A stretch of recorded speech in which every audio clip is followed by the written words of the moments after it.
What's up, guys? It is episode 5 of Shop Talk. Got Maddie here post-wedding, Frankie down in ATX. It is April 25th. We're excited to get going today. Lot to talk about, lot going around in all the world of sports. Going to do some basketball, going to do some baseball, a little UFC last night, our segments of the week. And I guess I'll pass it over to Frankie to get us rocking and rolling here. Yeah, right. Just getting into it. We're going to start with the MVP candidates, talking NBA MVPs. Colin Coward had a segment on his show earlier this week, kind of going through not the statistical-based MVPs, but just players that he felt made their teams better, gave them the best chance to win, and went through his top 5 picks. And I think that's just something cool to talk about here. So now I'm going to swing it to you. Who do you think are in the top 5 conversation for MVP? Yeah, so before I give my 5, just want to quickly clarify kind of how I'm thinking about and how we're thinking about judging this. First off, this is not who we think is going to win MVP necessarily. That's a different list. Rather, who we feel has the biggest impact on their team winning this season specifically. And so, with that being said, just to kick us off, my number 5 is Julius Randle. And so I think he has slowly and steadily played his way into the MVP conversation. And at this point, with the Knicks on 8-game winning streak, sitting at the 4 seed, I think you have to consider him I think you have to consider him to get MVP votes. You also have to give a lot of credit to Thibodeau, and we'll get into the Knicks in a little bit later. But the Knicks are playing objectively really good basketball right now. And if you had said that to me 6 months ago, I would have laughed at you. And they're currently in a position to host a playoff game. And the only way that becomes possible is if you have an MVP type caliber player on your roster. And for them, that is Julius Randle, averaging 24 points, 10 boards, just playing like a beast. Number 2, I'm going to go with James Harden. Or 4, excuse me. Second person I'll mention. Number 4 is James Harden. And so I think James Harden is the catalyst for the Nets. And if he does not recover from his hamstring injury, the Nets will not make it out of the East. And I'm willing to say that even if KD and Kyrie are healthy. Prior to James Harden joining the team was a 500 basketball team. And it was when he joined that they went on that incredible like 14 out of 15 type stretch. And given Kevin Durant's health concerns and the historical iron horse that James Harden has been, I think they need him and his playmaking ability because the team just plays better when he plays. And I'm not saying he's necessarily better than Kevin Durant, and I'm not saying that, but he is the most important player on that team. And if he is not playing, they will not go very far. And I would go as far as to say if he plays and at least one of the other 2 stars, I think they probably make it out of the East with him. And that's even if KD is only playing every other night. Third, I'm going to go with Joel Embiid. I think Joel Embiid is one of the most dominant offensive players we've seen since Shaq. And I'm not just saying that because he's a big guy, but he really is a modern Shaq because he has a handle and a jump shot, but still is one of the few players that dominates the game physically inside. You have the Joker, who is an incredible big man, but he doesn't dominate you the same way Joel Embiid does inside. Anthony Davis, when healthy, was the best big man in the NBA. But again, he is plays a little bit more of a guard in a 7-foot body. And the Sixers are a 500 basketball team with him not playing. And without Ben Simmons and Tobias Harris, the Sixers have looked incredible and almost beat a Phoenix Suns team who has consistently this regular season played like one of the best teams in the NBA. So my number 3, I have Joel Embiid. Number 2, I have Steph Curry. I think it's slept on how bad they are without him and how actually good the Warriors have been with him in. The Warriors are 500 right now, but they're 1-8 without Steph Curry playing, or 1-7. And that translates to roughly like almost a 60% winning percentage, which puts them as a top 4 team in the West. And so I really think not to mention the roster amount around him either, right? Like having a 60% winning percentage with the roster around him is like being a 1 seed with a real roster. Yeah, Exactly. exactly. And so like he's playing like a top 3 team in the West when he's playing, handled beat the Sixers, beat the Bucks, who are 2 top 3 teams in the East. And should have beat the Celtics before they choked. They should have beaten the Sixers or the Washington Wizards and then it was crazy. I don't know how they lost that game, but anyway, he's playing better. We mentioned on the last pod, but he's playing better than he played when he won the unanimous MVP. And I really think he's forced you to consider it with his like incredible run he went on, but even prior to that, was deserving of MVP votes. And then finally, this isn't a controversial one. I have Joker number 1. I also do think he's going to win it. But Oh, really? yeah, the Nuggets have not. I've left LeBron. The biggest off. impact on their season, and if they're going to win, is number 1 Joker. And you don't have LeBron James in the top 5. Yeah, he's an honorable mention for me right now. What is? That's Again, the whole point. That's my point. I know this is not the whole I was gonna put LeBron on 5, but I thought Randle warranted it. Yeah, he does. He's unanimously number 1.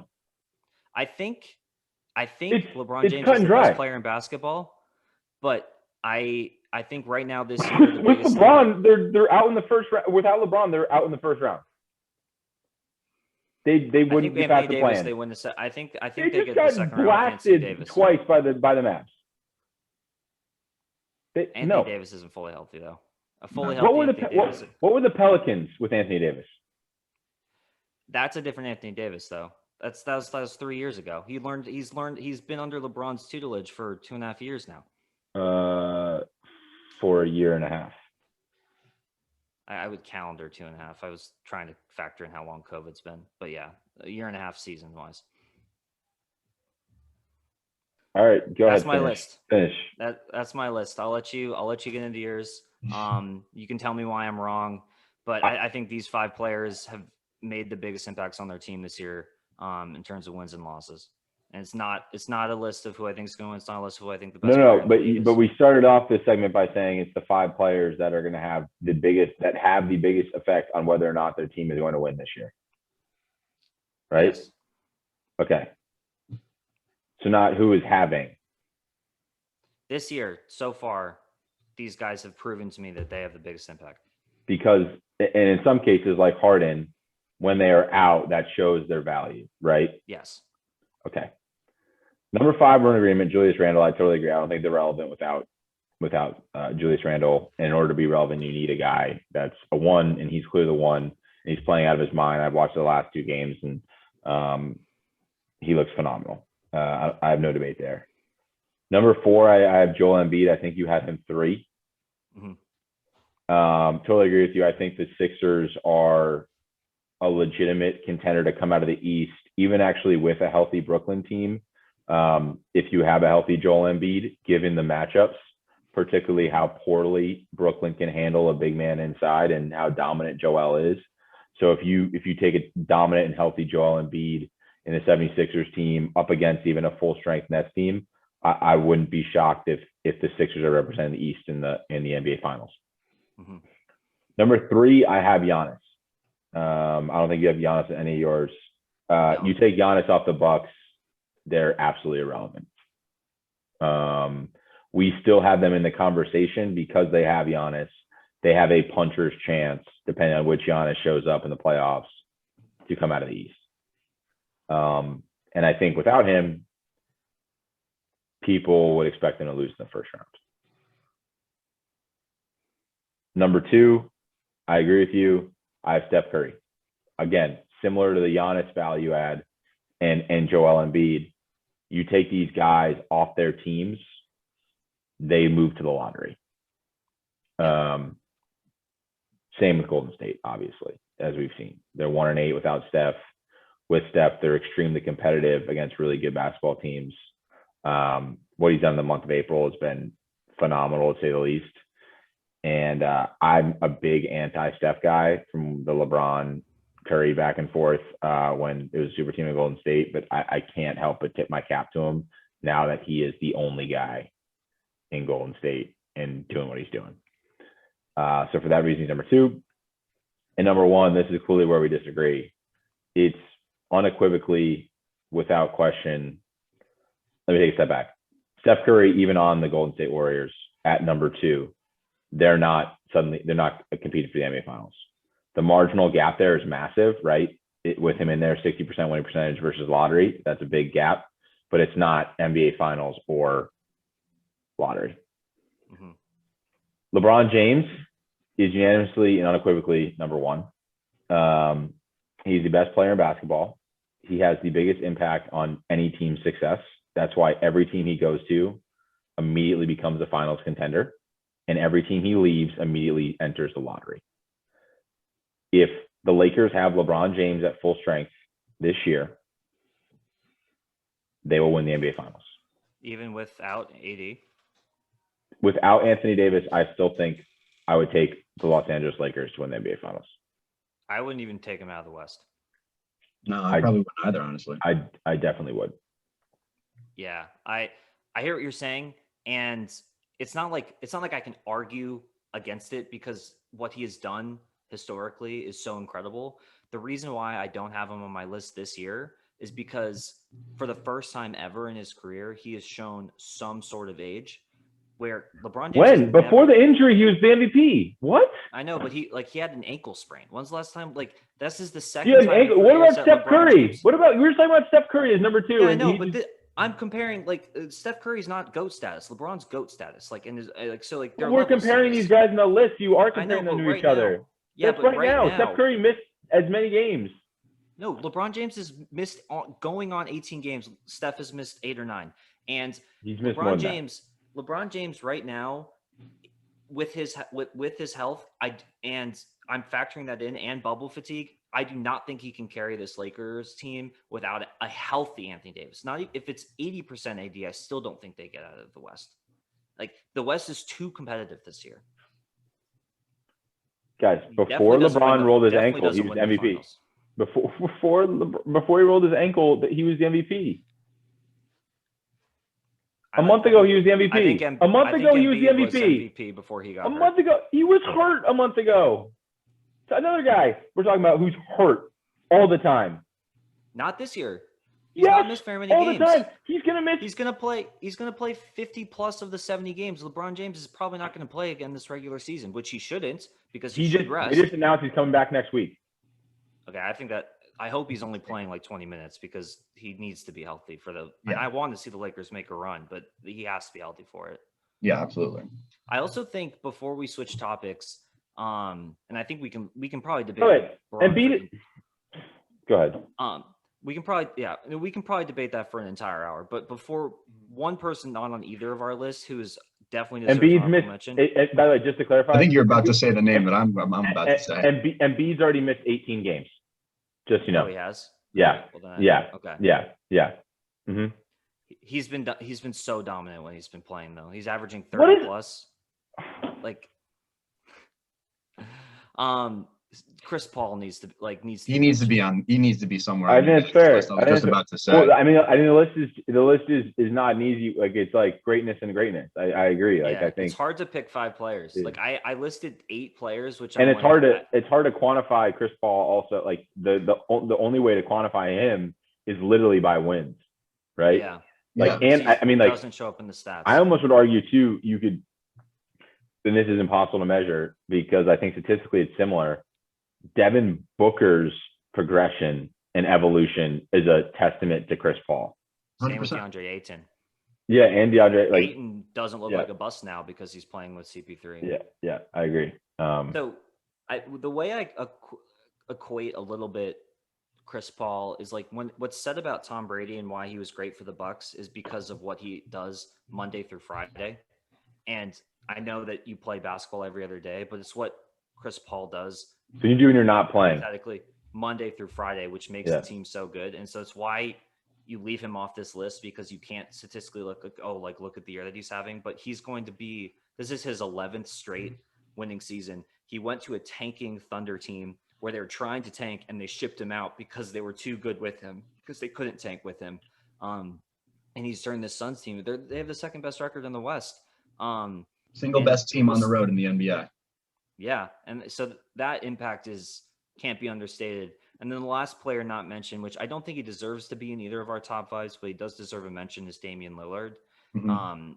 He always every year carries the Blazers, but I think this year a little bit it's been overstated because there's not a huge drop off from their productivity when he doesn't play. He's clearly their best player and he clearly carries that team. Yep. But I think they're undefeated with him not playing, which is probably just random luck, but still, Yep. it's a factor. I agree.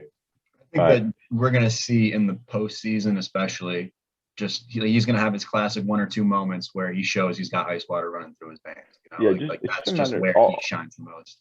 Guys, what this all is going to come down to is like health. I mean, in a perfect world, like knock on wood, you wish you saw everyone going against each other fully healthy, and we know it's not going to happen. So it's going to be a war of attrition, and it always is. And to that end, we'll see what happens. Yeah. Yeah. I mean, the Nugget. That's actually I don't know. that's a good segue, right? Let's get really quickly before we get there. Well, actually, you're going to say about the contenders in the West, right? Yeah. Okay, so go ahead, and I'll start. Yeah, like I was going to use that as a great segue. We're right on schedule to move into just the most dangerous contenders, most dangerous. Even just the play-in team, right, in the West, right? Okay.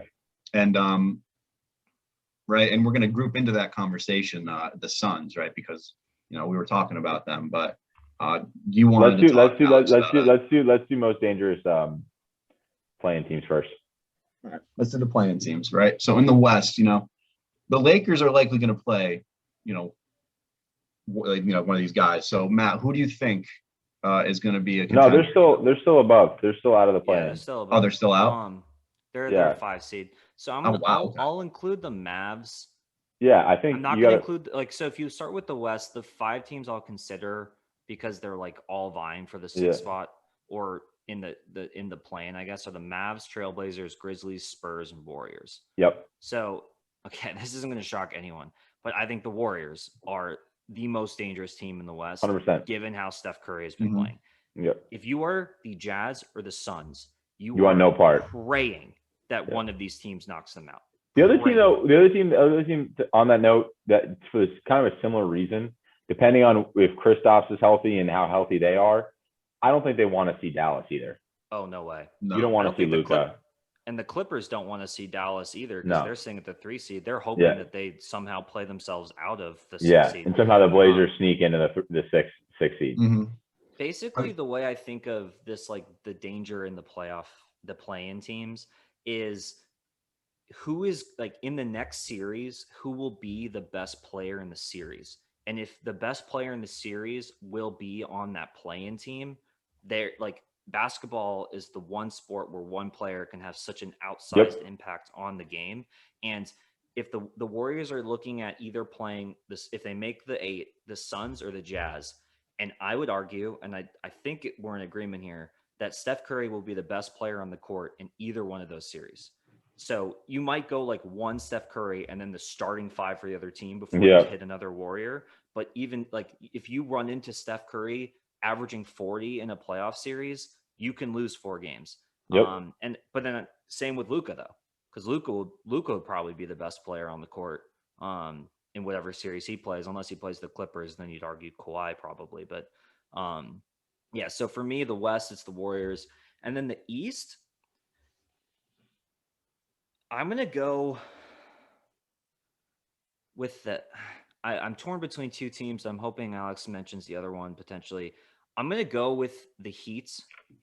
Yep. The Wizards are a close second for me. Okay. The Heat, because of their championship pedigree and how good they have been with Jimmy Butler healthy, if I was the Sixers, especially if I were the Nets, I would want nothing to do with the Heat. I agree. But then the Wizards are on a 7-game win streak, so you can't ignore them. And they won 9 of their last 10, and no one wants to play Bradley Beal and Russell Westbrook. And literally the play-in tournament, this is why Adam Silver puts in the play-in, because if you have a team, a perfect example would have been like the Lakers last year. Like they basically packed it in knowing that they were or excuse me, 2 years ago when they didn't make the playoffs when LeBron got hurt. Mhm. You just have a much different approach and mindset, knowing that you have the ability to have one of these play-in tournaments, and it favors the teams that have great players that would otherwise, assuming health, be towards the top of the conference or be in the playoffs. But because an injury happened in some key player, like you mentioned, one player has such a large impact, misses a bunch of games, then they lose a bunch of games and they're no longer relevant. The Wizards, last year at 5 games ago or 7 games ago, might have just said, pack it in, let's try to get in the lottery. Yeah. Right. But this year it's a different beast. You're like, oh, Bradley Beal's coming back. We can get into the playing game, and then all bets are off once you get in the dance. Yep. So to that end, I'll start in the East. I agree. I think the Heat are the number 1 scariest playing team, given it's almost the identical roster to last year with the addition of Victor Oladipo as well. Like, I think that team is still really, really scary, and they just haven't put it all together this year. And then, and by the way, Bam is a dog. That dude is awesome. He's really, really, really good, and I love his persona. I really like him. I think he's one of the most underrated players in all of basketball.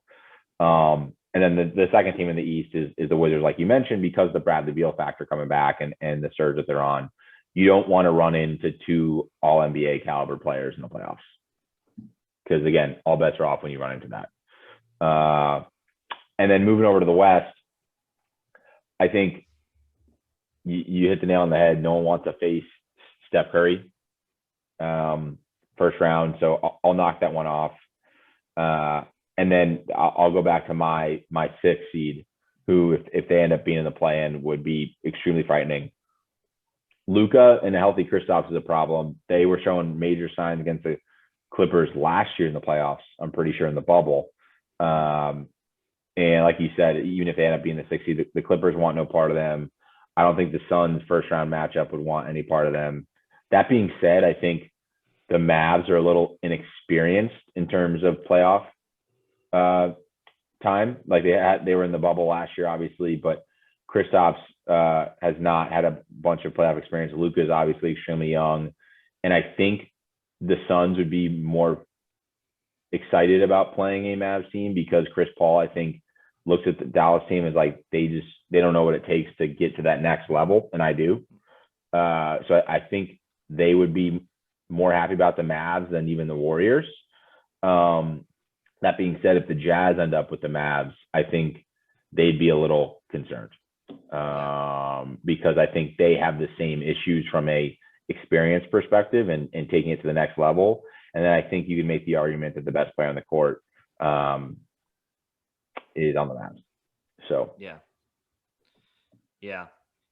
I mean, I just want to give a few comments. All right, like just talking about the Mavericks, I think that they're just probably one of the smartest schematically basketball teams in the NBA, especially in the postseason. I don't know if you guys have seen great. That clip. Yeah. That clip with Mark Cuban and Skip. I forget what show it was, but it's an awesome clip. Just kind of putting him in his place. I think that they're a team that can make some noise for sure. Rick Carlisle is awesome. Yeah.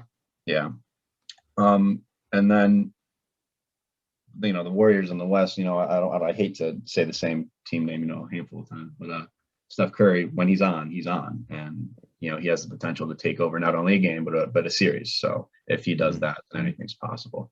But let's spend a little bit of time to talk about contenders not in the playing games in the West and the East. Let's start with the Suns, right? I think you guys touched on that a little bit, but are they? Why don't you start in the West? Yeah, why don't you start? Are they a real contender? Are you want me to kick it off? Yeah. No. Unless, again, I hate being this guy. If the Lakers are healthy, they're coming out of the West. So there's nothing you can tell me. There's no team in the West that's a real contender to win the West with a healthy Lakers team. Now, if you chop the Lakers out, okay, are the Suns real contenders? Abso-freaking-lutely. I think 100% they're contenders. And I'd go as far as to say I think they're favorites. I would take them over the Clippers. I think the added element of Chris Paul brings them from an emotional and psychological perspective to another tier that's on the same level as the Clippers. And I quite frankly think talent for talent, the Suns actually have a bit of an edge overall as a full roster. Yes, the Clippers have the big names in Paul George and Kawhi and Rondo, but I think as a full roster and the fact that we don't pay as much attention to the Suns, a lot of their players, aka Devin Booker and DeAndre, and don't get as much love. Mikal Bridges is having an unbelievable year and playing out of his mind, and their depth is really 1 through 9, 1 through 10. The Clippers don't have that. So I'm going to give this conversation not including the Lakers. And in that case, the Suns would be my favorite to come out of the West. So I totally disagree. So I'm assuming the Lakers won't be healthy. Okay. To be honest with you. I hope I'm wrong. I just don't understand how they magically become healthy. Like, these are not. What do you mean magically become healthy? LeBron rolled his ankle and then played like another 3 minutes after he'd already rolled his ankle. Yeah, and also if this was the playoffs, LeBron would already be playing. Like, he's waiting to like, come back until he's fully healthy.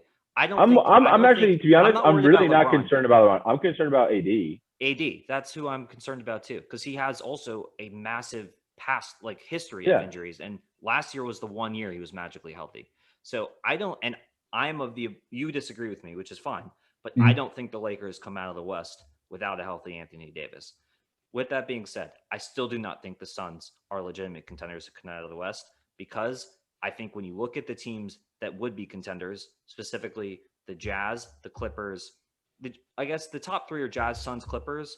Jazz, Suns, Clippers. I rank the Suns last because I think basketball is top heavy and they have the worst top heaviness, if that makes sense, if that verbiage makes sense. They have worse. I know what you're saying. You're saying the basketball is top player heavy, right? Is that what you're saying? Yeah.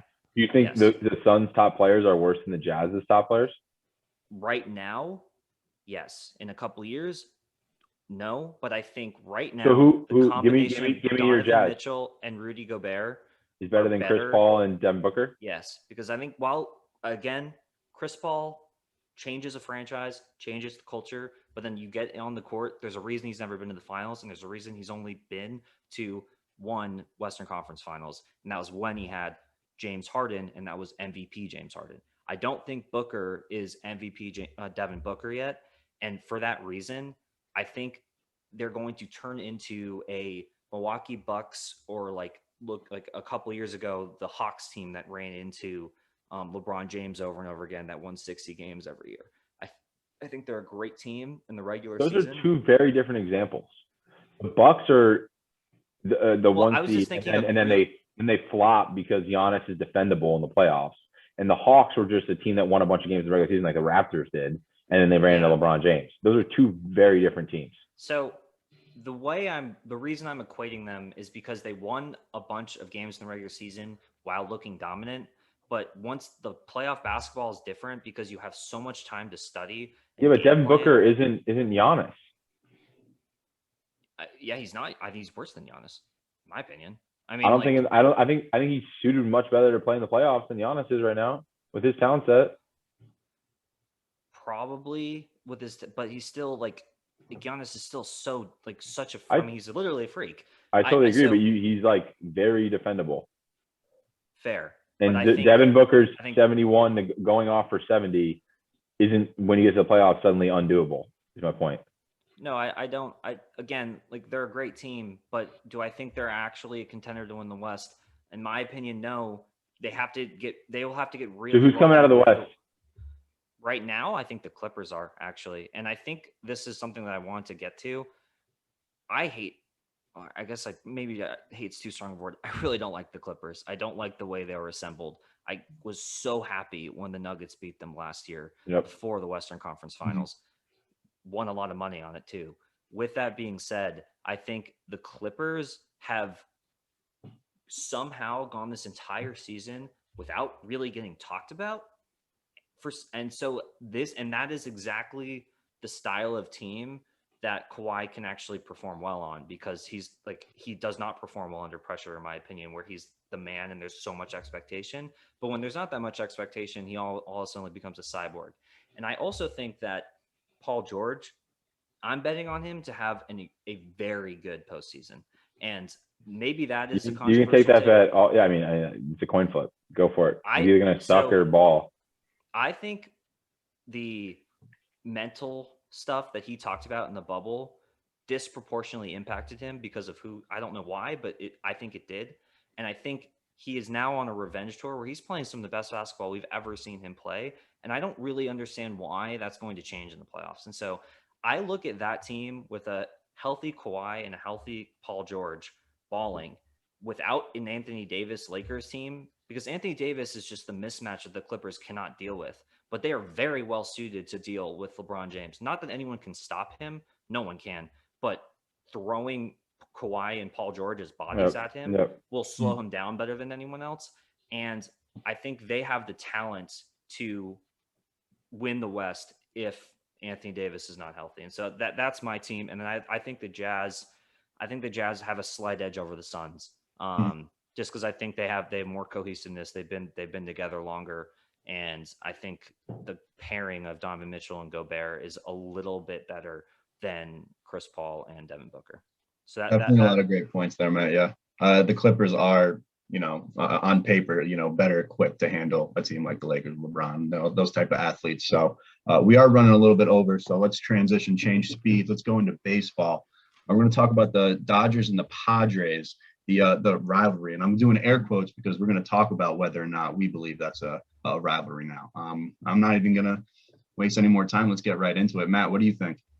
So I think that what the Padres and Dodgers represent for baseball right now is incredible for baseball, but I do not think they are in a high, in terms of where I consider rivalries in terms of echelons of rivalries, they're very low for me. And it's because it's so recent. And I understand that the chippiness is fun right now and they're really talented teams that play in the same division. But when I think of baseball rivalries, I think of old school blue blood teams when they're both at their peak, those types of rivalries, like Yankees, Red Sox, and then also Giants, Dodgers. I'm from San Francisco, and when Barry Bonds was pitching against Eric Gagne in the early 2000s, those rivalries were so intense. And I just don't think that the Dodgers and Padres are there yet. And so I think you need to put an asterisk on the rivalry just because the Padres are good. This is the first year they've been good. And we're 20 games into the season. And I appreciate Tatis, Tatis and Bauer going back and forth is fun. Tatis hitting 2 home runs off Clayton Kershaw is amazing. But I still and 2 home runs off Bauer. Yeah. Tatis is an absolute beast, one of the top 3 players to watch in baseball for sure. But just because they're entertaining doesn't, for me, and maybe Alex disagrees with me, I'm not ready to call it a full-fledged rivalry yet. If they meet in the postseason, maybe that will change my mind. But for now, these regular season baseball games that don't really mean that much in the grand scheme of things, I'm not putting a lot of weight in them. I disagree. I think it is a rivalry. And I think how you framed it is fair. Historical rivalries, no, it's not one. But I think it is one that has developed. And it's a product of guys like Bauer and Tatis and Machado, high energy, emotional guys, and it's created a rivalry. I think I saw a tweet yesterday that said, for the love of baseball, Manfred should allow for the Padres and the Dodgers to meet in the World Series. If you ask me today, if you could pick 2 teams in baseball to give you the most electric World Series, and who would you pick? I would take the Padres and the Dodgers. I think that would be the most fun 7-game series to watch today in all of baseball. For star power, for emotion, for the hatred's the wrong word, the disdain for one another that the 2 teams have. And I think all of those components are what make a rivalry, right? You have 2 teams that are very good. You have 2 teams that are emotionally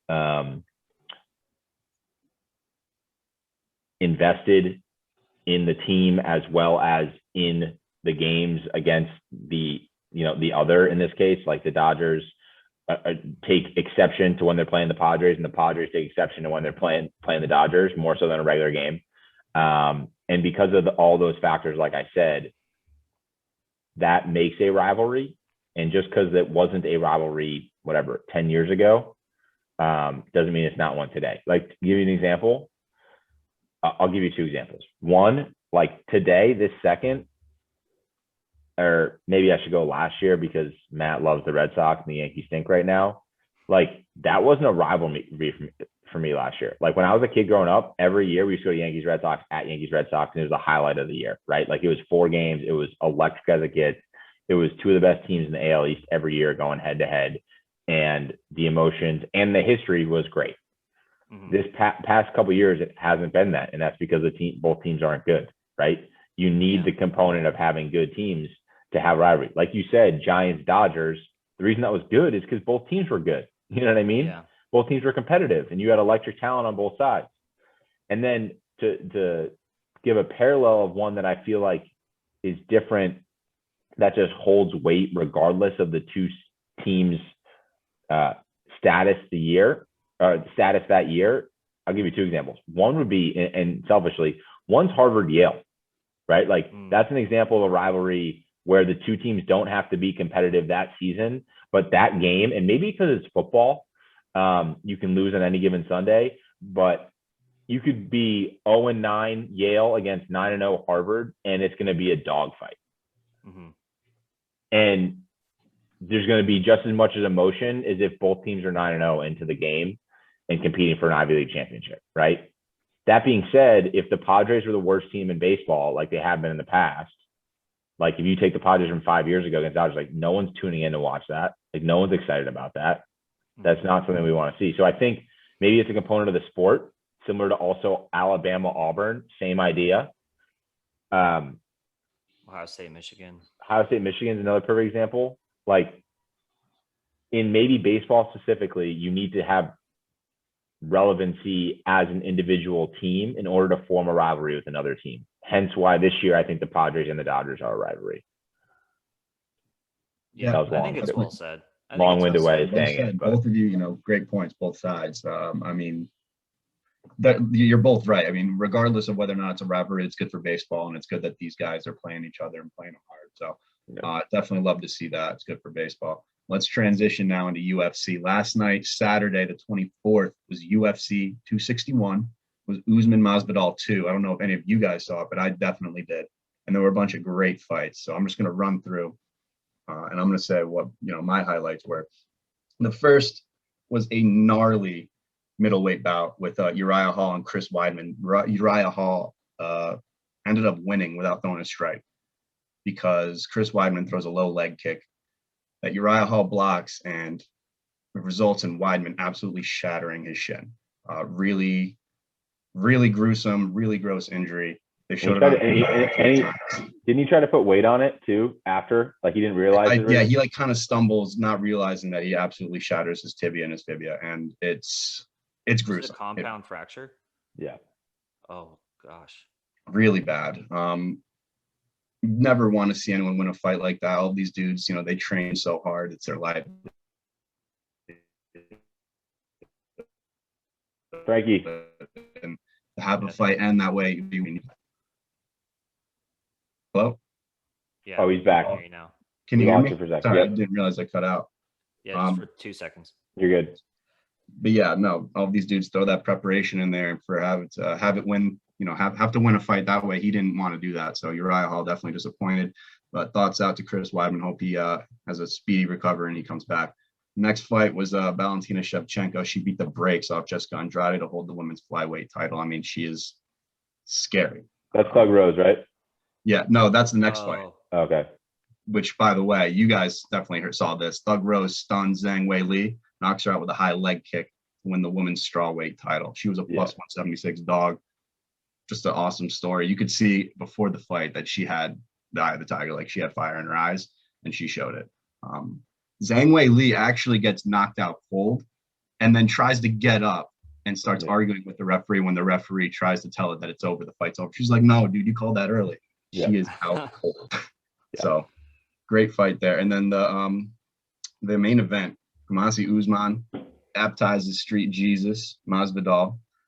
Usually he's the one doing the baptizing, but Usman will hold the welterweight title there. Just caught him with a clean right. And I don't know if you saw the knockout, but it was like the Rocky punch where you saw Yeah, the sweat kind of come it was off. it was a perfect punch. Perfect punch. It was and then boxing. The hammer fist. Like, yeah, perfect punch. But a great main event. I mean, a quick fight, but just because it was quick doesn't mean it wasn't a good one.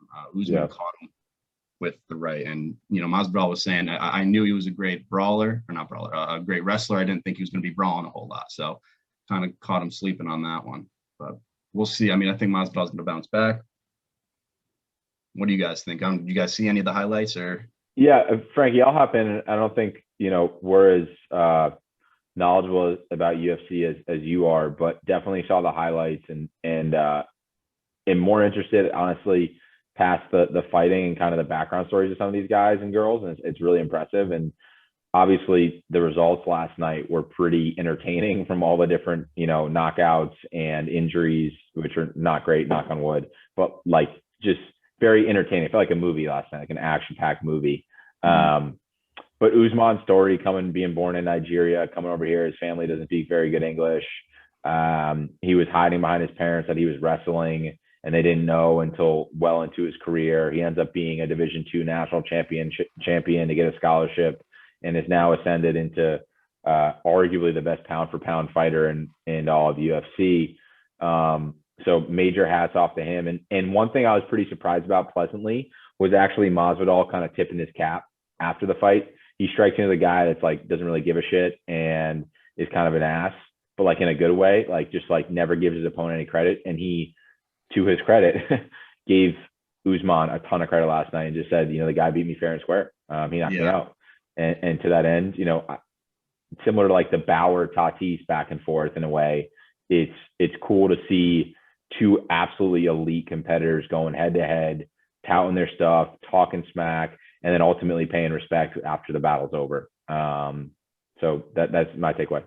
Yeah, you see it a lot in the UFC. It's a type of fraternity almost with these guys where they have so much mutual respect, you know, and they do all the promoting that they have to do for the fight, and you know they sell the pay-per-views and whatever. But after the fight, it's all respect. They're all dapping each other up and they're saying, "Good fight, man, good scrap." So that's definitely cool. And I will finish off before we transition into our weekly segments. The best part of 261 was that they were playing in Jacksonville, Florida, in a full sold-out packed arena. Yeah, Cormier was talking about that, how like he said you don't need the fans when they did the one, you know, months ago, and then he's like, I totally lied. Like it was unbelievable with the fans again. A completely electric atmosphere, fans there. They're chanting like a European soccer game. It was unbelievable. So it's super cool. Can't wait to get that back. Not just with UFC, but with all sports. Yeah, just a great, you know, card. So, all right, let's transition into weekly segments, right? We're going to start with what did you see this past week? I'll start because I sent this to you guys late last night. It was the stats on MLB Dogs, right? So this was as of Friday, 4/23. MLB Dogs are plus 42.5 units this season, right? So if you do the math, you bet $50 on every MLB Dog this season, you would have made, as of Friday, $2,125. That's nothing nice payout. I mean, guys, Not bad. that's not bad at all. That's absurd. I don't know what Vegas is doing. Maybe they're getting some bad intel, but I've never seen anything like that. I mean, as young as the season is, it's definitely going to turn around, but it's just something that I saw. Crazy stat. I can hop in and I sent it to you guys over Instagram, but I don't know if you guys saw this. This is an exchange going back a few years now between Luka Doncic and Sabrina Ionescu, the star of Oregon, and then first overall pick in the WNBA draft last year, the New York Liberty. But here's the story. So Luka was describing an encounter with a certain Uber driver in San Francisco, and The Romanian-born Uber driver told him, who serves as this individual, that his daughter was headed to school on a hoop scholarship, and his reply was, "Oh, she must be good," which elicited this emphatic response from Ionescu's father, who is the Uber driver. "No, she is not good. She is the best." And he goes on to say, "I'm from the Balkans. I've been around Eastern European parents my entire life. They're people who always have the best everything." I sort of laughed and was like, "That's awesome, man." Sure enough, a bunch of years later, he was talking hoops, but he gave him his card when he was in the Uber with this individual. And he saw that Sabrina Ionescu was drafted. And he's like, "Oh, I recognize that name." And his memory serves him, and he goes back and looks at the card. The Uber driver was Dan Ionescu, Sabrina Ionescu's father. And I thought that was quite a fantastic story when you look at some Eastern European NBA and WNBA stars, respectively, connecting an Uber drive. So, yeah, definitely. That's what I got. Wild weird shit. Yeah, no kidding. So mine is a little less heartwarming. Definitely less heartwarming. But I don't know if you guys saw, there was a report that Bill Belichick tried to leave New England after the 2017 season, which is right after Tom Brady, I think, won an MVP, and just further shedding light on how bad the situation was with the front office, whether or not they would stick with Tom Brady or move on to Jimmy Garoppolo. And I think so. Allegedly, Bill Belichick legitimately interviewed with other teams and almost went to Miami. Like, he almost inked a deal to go to Miami, like, for the 2018 season. And I just think what's crazy is then they went on to win 2 Super Bowls after that, and like played as if nothing happened.